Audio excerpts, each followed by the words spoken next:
विश्व पटल पर जैन धर्म की प्रभावना करने वाली ममता की साक्षात प्रतिरूप परम पूज्य गुरु माँ आर्य का रत्न 105 श्री सृष्टि भूषण माता जी के आशीर्वाद से सिद्धि क्षेत्र, अतिशय क्षेत्र एवं महानगरों में सेवा के पुनीत कार्य भी किए जा रहे हैं। अनेक आध्यात्मिक पुण्य के कार्य, साधुओं के आहार विहार, औषधि एवं उपकरण आदि की व्यवस्थाएं सुचारू रूप से कई वर्षों से की जा रही है। माता जी और छोटी माता जी का बहुत बहुत धन्यवाद देना चाहती हूँ, क्योंकि अगर आज डैडी ठीक होके वापस सही हुए हैं इस उम्र पे, इतनी बड़ी प्रॉब्लम आने के बाद, उस एक किसी मिरेकल से कम नहीं है, किसी जादू से कम नहीं है, और वो सिर्फ माता जी लोगों के आशीर्वाद का ही फल है। माता जी पहुंची हरियाणा का प्रदेश, मंदिरों में ये स्थिति कि एक दो बूढ़े व्यक्ति चले जा कर के और यदि उन्हें अभिषेक कर दिया तो बस इतना हो गया। बाकी के लोगों को कोई धर्म कर्म से मतलब, वहाँ माता जी गईं और बंधुओं में खुद वहाँ पर गया माता जी के वहाँ हरियाणा प्रदेश में। ऐसी प्रभावना हुई कि 50 व्यक्ति वहाँ पर पूजा करने लगे। साथ ही सामाजिक सेवा के भी कार्य समिति द्वारा कार्यरत है। बच्चों की शिक्षा, गरीबों की सहायता, वृद्ध एवं असहाय लोगों को आश्रय दिया जाता है। गौ संरक्षण एवं संवर्धन के लिए गौशाला का निर्माण एवं चारा जैसी सराहनीय कार्य किए जा रहे हैं। देर न करें, आज ही जुड़ें ऐसे महापुण्य के कार्यों से। 1 लाख से अधिक राशि देकर संरक्षण आदि पद प्राप्त कर सकते हैं। साथ ही छोटी राशि दान करके भी पुण्यार्जन कर सकते हैं। आप अपनी दान राशि दिए गए निम्नलिखित बैंक खाता विवरण में जमा करा सकते हैं। अधिक जानकारी हेतु संपर्क सूत्र। समंत्र भद्र स्वामी कहते हैं, ग्रह कर्म नापि निश्चितम खलु ग्रही विमुक्ति नाम अतिथि नाम प्रतिपूजा रुदम मलम धावते वारे। उन्होंने कहा तुम ग्रस्त में भी रहते हो तो इस बात का ध्यान रखना कि खून का धब्बा खून से नहीं धुलता गए, खून का धब्बा पानी से धुलता गए।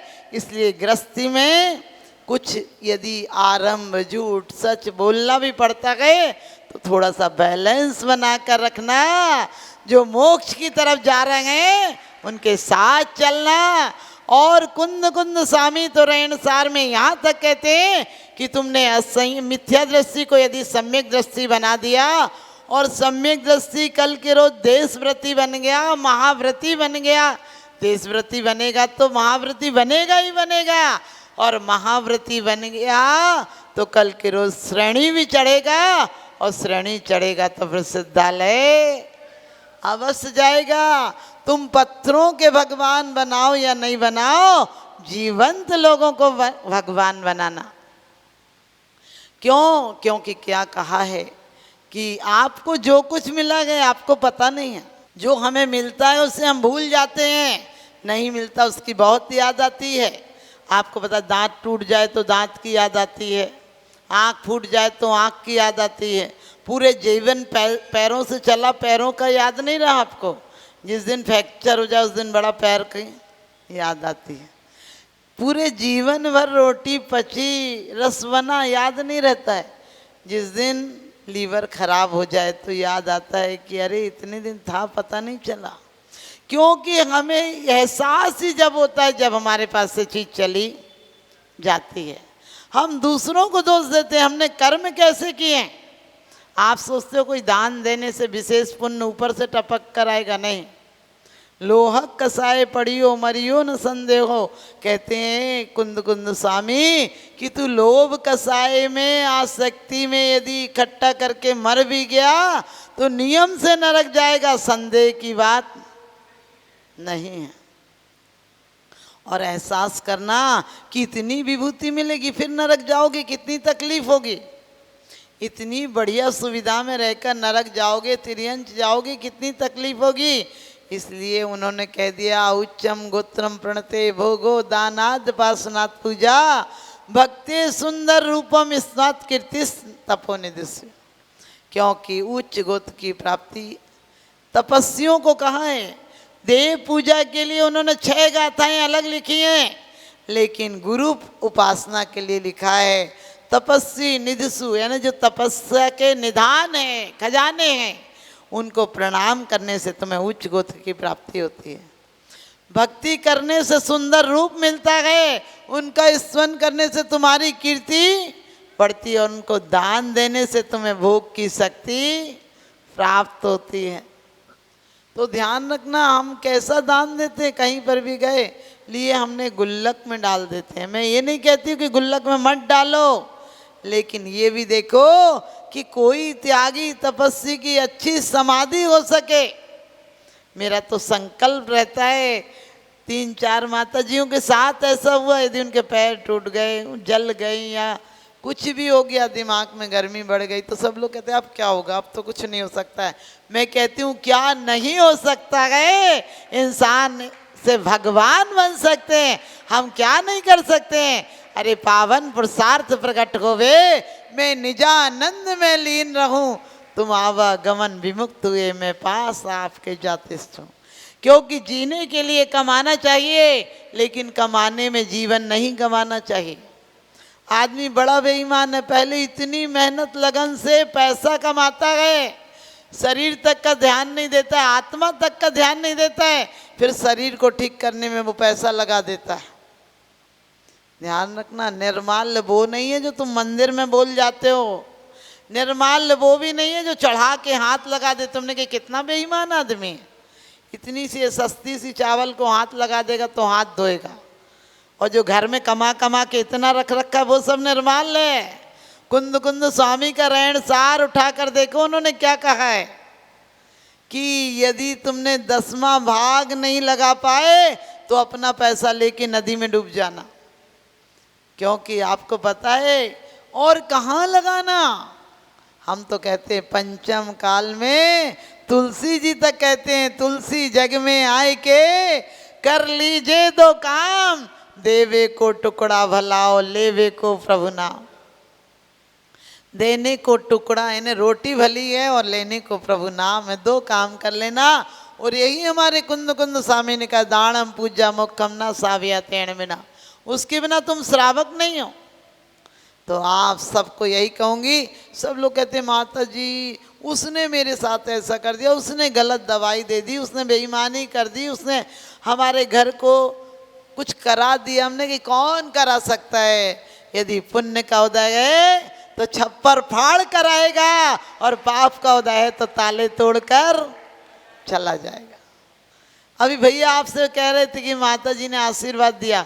सच पूछो, जिस बार मैं वहाँ थी वहाँ भैया को पहचानती नहीं थी, लेकिन मैं जब अलवर निकली तो बाबूजी लोग बहुत आगे आगे होते थे, मैं भूल गई। अब ऐसे तो बहुत लोग आते हैं, अब बड़े शहरों में तो एक दिन में इतने लोग आते कि याद भी नहीं रहता। अब सहारनपुर में एक व्यक्ति है नरेंद्र भाई, स्वस्तिका मेटल वाले, वो 70 किलोमीटर डेली आते थे, 70 आना और 70 जाना। और मैंने उनसे एक दिन भी बात नहीं की। मैंने एक दिन जरूर कहा तुम क्यों आते हो रोज रोज, हमारी बात तो हो नहीं पाती है। कहने लगे माता जी मैं देख के चला जाता हूँ। और ऐसा नास्तिक कि लोग, उनकी वाइफ बताती हैं कि माता जी आपसे मिलने के पहले इन्हें कभी भी अपने आप से नहीं आए, इन्हें उठा कर लाना पड़ता था क्लब से। आप समझ गए। उनकी वाइफ कहती थी इन्हें क्लब से लाना पड़ता था, लेकिन जब वो जुड़े तो आज एकलव्य कहती हूँ कि आप कितने भी, आप उन्हें शांति धारा दे दीजिए, यदि मैं किसी वजह से उठ गई तो वो छोड़ के आ जाए। और उनसे कहो तो कहते मैं तो भगवान ही आपको मानता हूँ। उन्हें समझाओ कि ऐसे नहीं होता, भगवान भगवान है, हम हैं। वो कहते हमें पता नहीं, हमने तो आपको ही देखा है भगवान के। मैंने उनकी आस्था देखिए, और बहुत बड़ी उनकी व्यवस्थाएं, मेटल की एक्सपोर्ट आदि होता है, बहुत बहुत बड़ा काम उनका। जब वो मुझे ले जाते हैं, जब भी मैं जगाधरी 3-4 बार हो आई, तो आप सोचिए कि उनको ऐसी आदत पड़ी है, मतलब कि पूरे तो कॉलोनी को क्या, पूरा जहाँ मंदिर से लेकर उनकी कॉलोनी तक सजवाते हैं, और इतने बेहतरीन तरीके से प्रवेश कराएंगे। और उन्होंने हार, यहाँ भी आएंगे तो हार देंगे मुझे। अब थोड़े बूढ़े हो गए हैं, लेकिन और सबसे अच्छी बात बता दूं, एक बार मेरी तबीयत ज़्यादा ख़राब हो गई थी, कोई गलत दवा चल गई थी, तो वो उस समय भी आते थे रोज़ 70 किलोमीटर दूर। अब 3 दिन तक मेरी बात के दर्शन भी नहीं होते थे मुझे, बहुत ज़्यादा कोई गलत दवा, जो 2 दवाइयाँ 2 गोलियाँ चलनी थी वो मुझे 80 गोली किसी ने पानी में घोल के दे दी। हम हमेशा कहते हैं कि दवा खाओगे तो पहले रोग को खाएगी, ज़्यादा खा लोगे तो रोगी को ही खा लेगी, वही हाल हुआ। लेकिन जब वो तीसरे दिन आए और लोगों से पूछा कि क्यों नहीं बोल रहे माता जी, किसी ने बताया कि माता जी को बहुत चक्कर आ रहा है और माता जी उठ नहीं पाती हैं। तो बोले क्या हो गया, किसी ने बताया कि कोई गलत दवा चल गई, खाने वाली को पता नहीं हो, किसी ने बोला ये दवाई है, उसने पानी में घोल दी, तो मुझे भी पता नहीं चला कि ये वही दवाई है। लेकिन आप देखिए ऐसी भक्ति होना चाहिए। उनकी दुकान में रामदेव काम करते थे पहले, साइकिल से जब बेचते थे तो उनकी हरिद्वार में शिमला में होटलें हैं, तो वो उन्होंने रामदेव के पास जाकर कहा कि मेरी माँ को कोई गलत दवा चल गई है, कुछ दवा दे दो जो मेरी माँ ठीक होना चाहिए। और उसने कोई ब्रांडेड दवा नहीं थी, ऐसी कुछ मिला के दे दिया। मुझे 3 दिन तो बहुत उल्टी हुई, लेकिन उसके बाद ये देखिए, जब मैं आपसे क्यों कह रही पुण्य का उदय होगा, मेरा हीमोग्लोबिन 4 ही रहता था उस समय, लेकिन कुछ ऐसा कि देसी खाना था, मैंने खेत की हर सब्जियां, खेत की हर चीज़ खेत की। उस गांव में मैं थी, 10 घर की समाज में मेरा चतुर्मास हुआ था, और उसी समय 1.5 महीने के अंदर हीमोग्लोबिन मेरा 10 हो गया। तो आपसे क्यों कहा, आप किसी को नास्तिक मत समझिए, किसी को गलत मत समझिए, अपने परिणाम अच्छे रखिए। जब तुम्हारे 100 रास्ते होंगे तो जीवन में तुम्हारे सुख और शांति आएगी। क्योंकि आप लोग रोज कहते भगवान कर्म दुख देता है, कर्म दुख देता है। मैंने कि कर्म दुख नहीं देता है, तुम कर्मों का आगमन बड़े अच्छे से करते हो। आपको पता है कार्ड पर क्या लिखते हो, ने निमंत्रण भेज रहे हैं प्रीवर तुम्हें बुलाने को, हे मानव के राजहंस तुम भूल ना जाना आने को। वो राजहंस 15 दिन रुक जाए तो कैसा लगेगा, मेहमान 15 दिन रुक जाए तो राजहंस लगेगा कि फिर कंस लगेगा, वो फिर राजहंस नहीं लगेगा, वो कंस लगेगा। इसी प्रकार से पहले शादियां होती थी 8 दिन 15 दिन लोग रुके रहते थे, लेकिन अब शादियां होने लगी, कितने दिन रुकते हो? हाँ, 1 घंटा भी। सोच कर देखो कितनी सोच छोटी हो गई।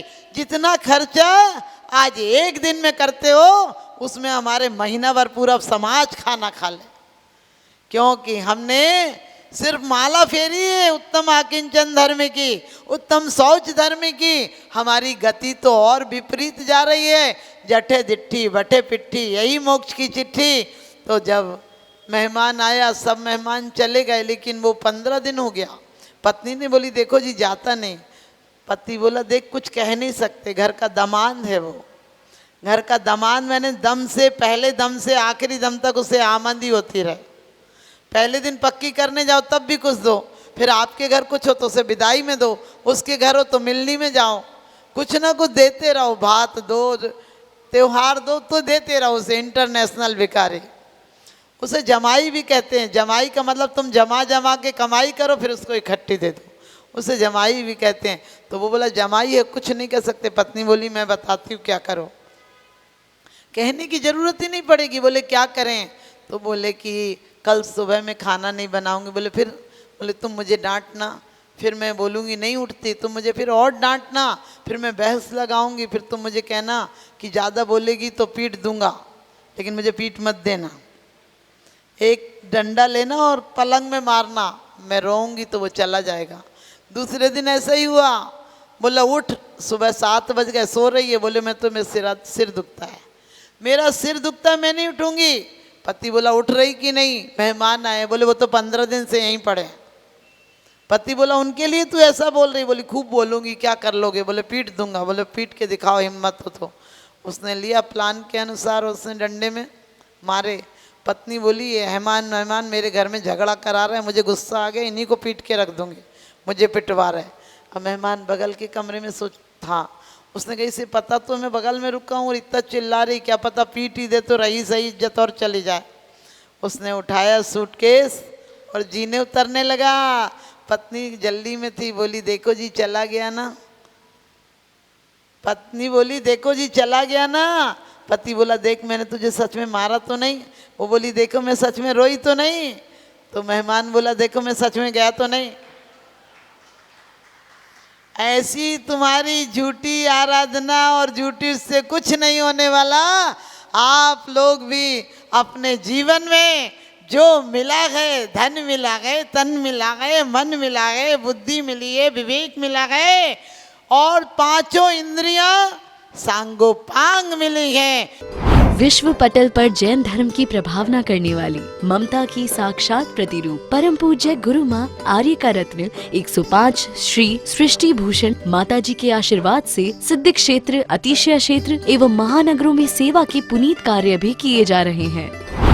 अनेक आध्यात्मिक पुण्य के कार्य, साधुओं के आहार, विहार, औषधि एवं उपकरण आदि की व्यवस्थाएं सुचारू रूप से कई वर्षों से की जा रही है। कि माता जी और छोटी माता जी का बहुत बहुत धन्यवाद देना चाहती हूँ, क्योंकि अगर आज डैडी ठीक होके वापस सही हुए हैं इस उम्र पे इतनी बड़ी प्रॉब्लम आने के बाद, उस एक किसी मिरेकल से कम नहीं है, किसी जादू से कम नहीं है, और वो सिर्फ माता जी लोगों के आशीर्वाद का ही फल है। माता जी पहुंची हरियाणा का प्रदेश, मंदिरों में ये स्थिति कि एक दो बूढ़े व्यक्ति चले जाकर के और यदि उनने अभिषेक कर दिया तो बस इतना हो गया।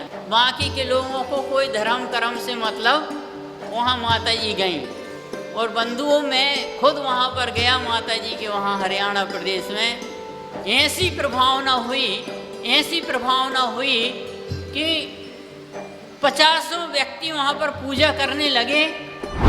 साथ ही सामाजिक सेवा के भी कार्य समिति द्वारा कार्यरत है। बच्चों की शिक्षा, गरीबों की सहायता, वृद्ध एवं असहाय लोगों को आश्रय दिया जाता है।